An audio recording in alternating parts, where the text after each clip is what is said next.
नमस्कार, देशभक्तीमध्ये मी साक्षी आपलं स्वागत करते।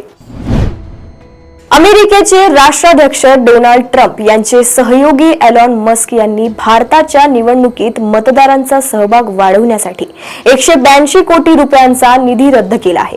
मस्क यांच्या नेतृत्वाखालील शासकीय कार्यक्षमतेच्या विभागाने शनिवारी हा निर्णय घेतला।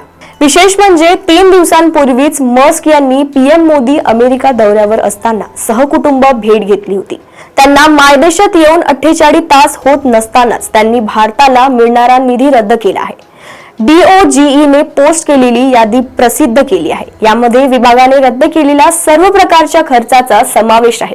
या यादीमध्ये भारतातील मतदारांच्या सहभागासाठी निधीचाही समावेश आहे।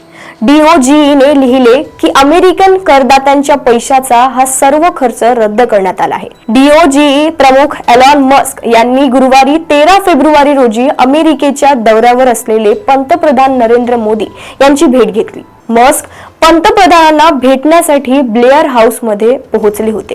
भारतीय परराष्ट्र मंत्रालयाच्या म्हणण्यानुसार इनोव्हेशन, स्पेस, आर्टिफिशियल इंटेलिजन्स याशिवाय भारतीय आणि अमेरिकन संस्थांमधील सहकार्य मजबूत करण्यावर मस्क आणि मोदी यांच्यात चर्चा झाली।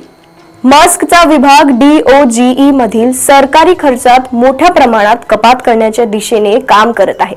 CNNच्या रिपोर्ट्सनुसार डोनाल्ड ट्रम्प प्रशासनाच्या या विभागाने सरकारी खर्च वेगाने कमी करण्याच्या उद्दिष्ट ठेवले आहे। अशाच घडामोडी सोबत पुन्हा भेटूया देशोन्नतीमध्ये। नमस्कार।